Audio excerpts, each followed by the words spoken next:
जय जगन्नाथ पिलाने तुम मो यूट्यूब चैनल लिपो क्लासेस को स्वागत। तो आज वीडियो पिलाने देखिए कि plus 3 third semester political science honours रो मेजर 6 पेपर। तो मेजर 6 पेपर रो यूनिट 2 रो आमे आज 5 मार्क क्वेश्चन गुड देखिबा। ताले आ देरी न करी चल पिलाने क्लास को स्टार्ट करबा एवं 5 मार्क क्वेश्चन गुड आज आमे आलोचना करबे। देखो पिलाने मैं जाकि रही माने short type question with answer. तो यहाँ जो 4 नंबर विशिष्ट प्रश्न रही ना यहाँ 5 नंबर विशिष्ट प्रश्न। ओके, तो 4 नंबर विशिष्ट प्रश्न आम एग्जाम आसेनी, प्राय 5 नंबर विशिष्ट प्रश्न ही आसे। तो यहाँ 5 नंबर विशिष्ट प्रश्न भाव तुम मन रखिद।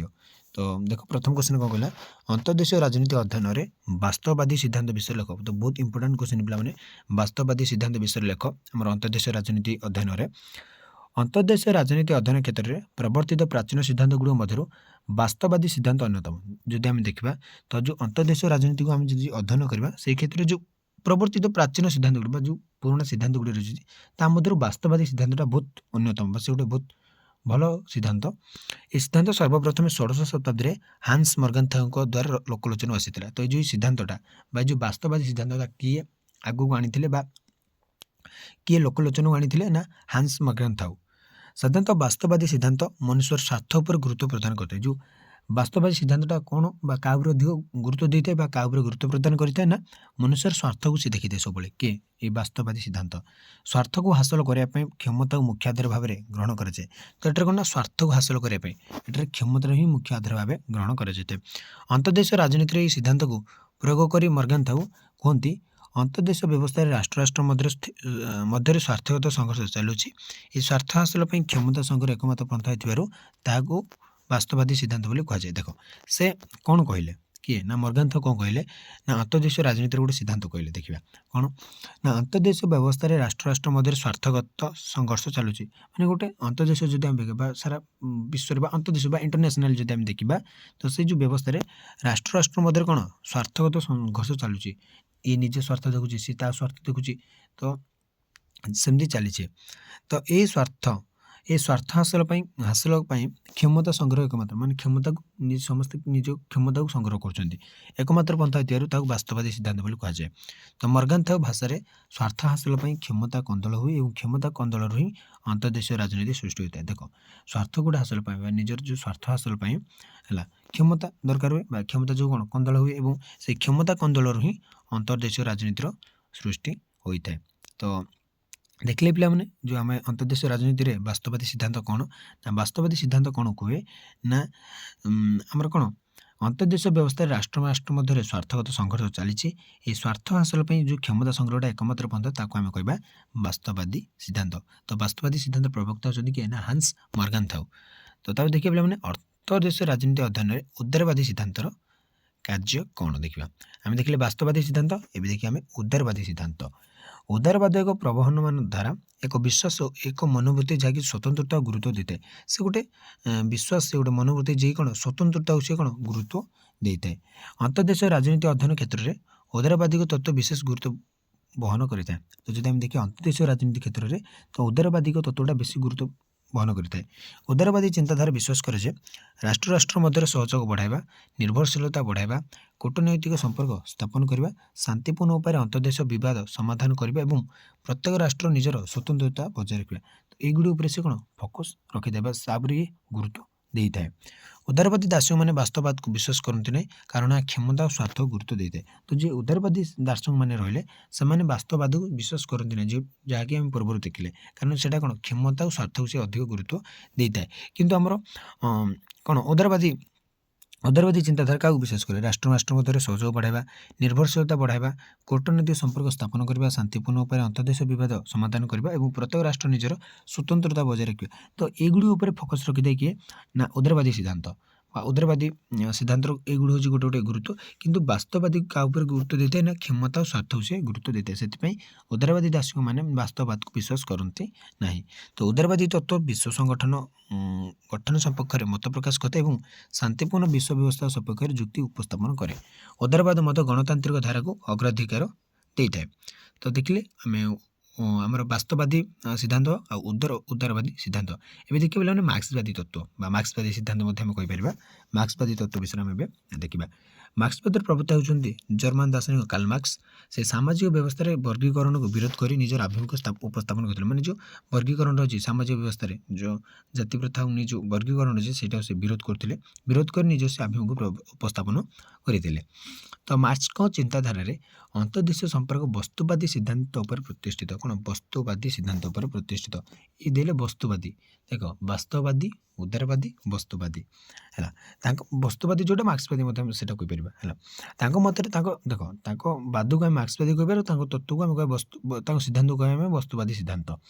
ତାଙ୍କ ମତରେ ପ୍ରତ୍ୟେକ ରାଷ୍ଟ୍ରର କ୍ଷମତା ଏବଂ କୂଟନୀତି ସମ୍ପୃକ୍ତ ରାଷ୍ଟ୍ରର ଅର୍ଥନୀତି ଉପରେ ପର୍ଯ୍ୟବେସିତ। ତ ସେ ରାଷ୍ଟ୍ରର କ୍ଷମତା ଆଉ ତାର ଯେଉଁ କୂଟନୀତିଟା ସେ ରାଷ୍ଟ୍ରର ଅର୍ଥନୀତି ଉପରେ ହିଁ ପର୍ଯ୍ୟବେସିତ। ତାଙ୍କ ମତରେ ରାଷ୍ଟ୍ର ହେଉଛି ଶୋଷଣର ଏକ ପ୍ରକୋଷ୍ଠ ମାଧ୍ୟମ ଏବଂ ଶ୍ରେଣୀ ସଂଘର୍ଷରୁ ରାଷ୍ଟ୍ର ଗଠିତ ହୋଇଥାଏ। ଗୋଟେ ଶ୍ରେଣୀ ସଂଘର୍ଷରୁ ହିଁ ଗୋଟେ ରାଷ୍ଟ୍ର ଗଠିତ ହୋଇଥାଏ ଏବଂ ରାଷ୍ଟ୍ର ହେଉଛି ଶୋଷଣର ଗୋଟେ ପ୍ରକୋଷ୍ଠ ମାଧ୍ୟମ। ପୁରାତନ କାଳରେ ଦାସତା ବା କୀର୍ତ୍ତଦାସ ପ୍ରଥା, ମଧ୍ୟଯୁଗରେ ସାମନ୍ତ ପ୍ରଥା ଏବଂ ଆଧୁନିକ ଯୁଗରେ ପୁଞ୍ଜିବାଦୀ ବ୍ୟବସ୍ଥା ଶୋଷଣର ମୂଳ କାରଣ ଥିଲା ହେଲା। ଏକ ଶୋଷଣ ରହିତ ସମାଜବାଦୀ ସମାଜ ସଂରଚନା ଫଳରେ ପ୍ରକୃତ ଅନ୍ତର୍ଦେଶୀୟତା ବୃଦ୍ଧି ହୋଇପାରିବ। ସେ ଗୋଟେ କ'ଣ ଶ୍ରେଣୀ ରହିତ ବା ଶୋଷଣ ରହିତ ସାମାଜିକ ସଂରଚନା କ୍ଷେତ୍ରରେ ଯଦି ଆମେ ଦେଖିବା ତାହେଲେ ପ୍ରକୃତ ଅନ୍ତର୍ଦେଶୀୟତା ଆମେ ବୃଦ୍ଧି କରିପାରିବା। ତାପରେ ଆସିଲା ଅନ୍ତର୍ଦେଶୀୟ ରାଜନୀତି ଅଧ୍ୟୟନରେ ନବ ଉଦାରବାଦୀ ଦେଖିବା ପିଲାମାନେ। ଉଦାରବାଦୀ ଦେଖିଥିଲେ, ନବ ଉଦାରବାଦୀ ଦେଖିବା। ତ ଦାର୍ଶନିକ କେଭେନ୍ ହେଉଛନ୍ତି ନବ ଉଦାରବାଦର ପ୍ରବକ୍ତା। କେଭେନ୍ ତ ତାଙ୍କ ମତରେ ଯେତେବେଳେ ରାଷ୍ଟ୍ରଗୁଡ଼ିକ ଅନ୍ୟ ରାଷ୍ଟ୍ରର ଅର୍ଥନୀତି ସହିତ ଖାପ ଖୁଆଇ ଚଳିବାକୁ ଚେଷ୍ଟା କରନ୍ତି ଓ ଅନ୍ୟ ରାଷ୍ଟ୍ରକୁ ନିଜର ଲକ୍ଷ୍ୟ ସାଧନର ଏକ ମାଧ୍ୟମ ରୂପେ ଗ୍ରହଣ କରନ୍ତି, ଏହି ଚିନ୍ତାଧାରା ନବ ଉଦାରବାଦର ସିଦ୍ଧାନ୍ତ ଉପରେ ପର୍ଯ୍ୟବେସିତ। ତ ନବ ଉଦାରବାଦର ସିଦ୍ଧାନ୍ତ କ'ଣ ନା ଯେତେବେଳେ ରାଷ୍ଟ୍ରଗୁଡ଼ିକ ଅନ୍ୟ ରାଷ୍ଟ୍ରର ଅର୍ଥନୀତି ସହିତ ଖାପ ଖୁଆଇ ଚଳିବାକୁ ଚେଷ୍ଟା କରନ୍ତି ଆଉ ତା ସହିତ ଅନ୍ୟ ରାଷ୍ଟ୍ରକୁ ନିଜର ସାଧନର ବା ନିଜର ଲକ୍ଷ୍ୟ ସାଧନର ମାଧ୍ୟମ ରୂପେ ଗ୍ରହଣ କରନ୍ତି, ତାକୁ ଆମେ କହିବା ନବ ଉଦାରବାଦ। ନବ ଉଦାରବାଦ ପ୍ରାରମ୍ଭିକ ଉଦାରବାଦର ଟିକେ ସ୍ୱତନ୍ତ୍ର, କାରଣ ଅନୁଷ୍ଠାନ ଗୁଡ଼ିକର ଭୂମିକା ଓ ଗୁରୁତ୍ୱ ଯେଉଁ ଅନ୍ତର୍ଦେଶୀୟ ଅନୁଷ୍ଠାନ ଗୁଡ଼ିକ ଅଛନ୍ତି ସେମାନଙ୍କର ଭୂମିକା ବା ସେମାନଙ୍କର ରୋଲ୍ ଗୁଡ଼ିକ କ'ଣ ରହିଛି ତାପରେ ସେ ଗୁରୁତ୍ୱ ଦେଇଥାନ୍ତି। ନବ ଉଦାରବାଦୀ ଦାର୍ଶନିକମାନେ ରାଷ୍ଟ୍ର ମଧ୍ୟରେ ଆନ୍ତଃନିର୍ଭରଶୀଳତାକୁ ବିଶ୍ୱାସ କରନ୍ତି ବା ନିଜ ନିଜ ଭିତରେ ଯେଉଁ ଇଣ୍ଟରଡିପେଣ୍ଡେଣ୍ଟ ଯେଉଁ ରହିଛି ସେଇଟାକୁ ସେମାନେ କ'ଣ ବିଶ୍ୱାସ କରନ୍ତି। ପ୍ରତ୍ୟେକ ବିକଶିତ ରାଷ୍ଟ୍ର ଏବଂ ପ୍ରତ୍ୟେକ ଅଣବିକଶିତ କିମ୍ବା ବିକାଶଶୀଳ ରାଷ୍ଟ୍ର ମଧ୍ୟରେ ନିର୍ଭରଶୀଳତା ବିଶ୍ୱଶାନ୍ତି ପ୍ରତିଷ୍ଠା ପାଇଁ ପୂର୍ଣ୍ଣ ସହଯୋଗ ବିଶ୍ୱଶାନ୍ତି ପ୍ରତିଷ୍ଠା ପାଇଁ ଏ ପୂର୍ଣ୍ଣ ସହଯୋଗ କରିଥାଏ। ତ ଦେଖିଲେ ପିଲାମାନେ ନବ ଉଦାରବାଦ କ'ଣ। ତ ତାପରେ ଆସିଲା ଅନ୍ତର୍ଦେଶୀୟ ରାଜନୀତି ଅଧ୍ୟୟନରେ ନବ ବାସ୍ତବବାଦ। ନବ ଉଦାରବାଦ ଦେଖିଲେ, ନବ ବାସ୍ତବବାଦ ମଧ୍ୟ ଆମେ ଦେଖିବା। ତ ନବ ବାସ୍ତବବାଦ କ'ଣ ଦେଖିବା ଭଲସେ। ନବ ବାସ୍ତବବାଦର ପ୍ରବକ୍ତା ହେଉଛି କେଥେନ୍ ୱାଜା। ପ୍ରବକ୍ତା ହେଉଛନ୍ତି କିଏ ନା କେଥେନ୍ ୱାଜା। ନବ ବାସ୍ତବବାଦକୁ କେତେକ ଦାର୍ଶନିକ ଢାଞ୍ଚାଗତ ବାସ୍ତବବାଦର ମଧ୍ୟ ଆଖ୍ୟା ଦେଇଛନ୍ତି। ସେଇଟା ହେଉଛି ଢାଞ୍ଚାଗତ ବାସ୍ତବବାଦ ମଧ୍ୟ କେତେ ଜଣ ଦାର୍ଶନିକ କହିଛନ୍ତି ସେଇଟା ନବ ବାସ୍ତବବାଦ ମଧ୍ୟ କହିଲେ ହେବ, ଢାଞ୍ଚାଗତ ବାସ୍ତବବାଦ କହିଲେ ମଧ୍ୟ ହେବ। ନବ ବାସ୍ତବବାଦୀମାନେ କ୍ଷମତା ପ୍ରୟୋଗ ଓ ପ୍ରଭାବ ବିସ୍ତାରକୁ ବିଶ୍ୱାସ କରନ୍ତି ନାହିଁ। ସେମାନେ ଯେଉଁ କ୍ଷମତା ପ୍ରୟୋଗ ବା ପ୍ରଭାବ ବିସ୍ତାରକୁ ଏମାନେ ବିଶ୍ୱାସ କରନ୍ତି ନାହିଁ। କିଏ ନା ନବ ଉଦାରବାଦୀ, ନବ ବାସ୍ତବବାଦୀମାନେ। ତ ସେମାନଙ୍କ ମତରେ କ୍ଷମତା ହାସଲ କରିବା ଦ୍ୱାରା ରାଷ୍ଟ୍ରର ଅନ୍ତର୍ଦେଶୀୟ ସ୍ଥିତି ବଦଳିଯାଏ। ଯଦି ଆମେ ଦେଖିବା ଯଦି କ୍ଷମତା ହାସଲ ପାଇଁ ଯଦି ଆମେ ଦେଖିବା ତାହେଲେ କ'ଣ ରାଷ୍ଟ୍ରର ଅନ୍ତର୍ଦେଶୀୟ ଯେଉଁ ସ୍ଥିତିରେ ଅଛି ସେଇଟା ବଦଳି ଯାଇଥାଏ। କ୍ଷମତାଶୀଳ ରାଷ୍ଟ୍ରମାନେ ବିଶ୍ୱ ବ୍ୟବସ୍ଥାରେ ନିଜର ସ୍ୱତନ୍ତ୍ର ପରିଚୟ ସୃଷ୍ଟି କରିଥାନ୍ତି।